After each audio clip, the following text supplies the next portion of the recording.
Health and Family Welfare Minister L. Jayantakumar Singh said the screening of air passengers at Imphal Airport is going on in the wake of the outbreak of novel coronavirus during the 10th session of the 11th Manipur Legislative Assembly yesterday. The minister also said the screening of people at the surface points of entry in the state has also been underway.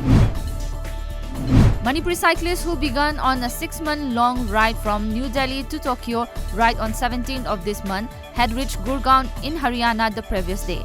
There, he was warmly received by Wheels for new founder Nipun Malhotra and others.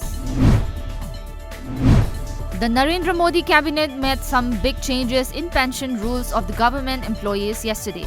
According to media reports, the central government took a landmark decision by meeting the long-standing demand of central government employees whose recruitment was finalized before January 1, 2004, but who had, for various reasons, joined the service on or after January 1, 2004.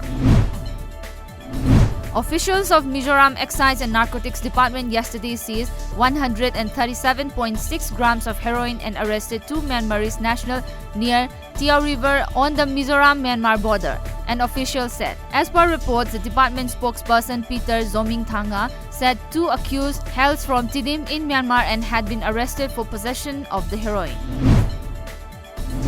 Guwahati has been selected along with 4 other venues by the officials in New Delhi for FIFA Under-17 Women's World Cup India 2020. The 4 other venues are Ahmedabad, Bhubaneswar, Kolkata and Navi Mumbai.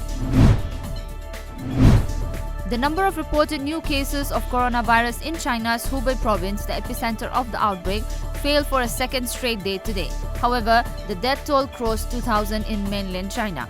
UN Secretary General Antonio Guterres said the virus outbreak that began in China is not out of control, but it is a very dangerous situation. Meanwhile, the World Health Organization said Chinese data appears to show a decline in new cases, but any apparent trend must be interpreted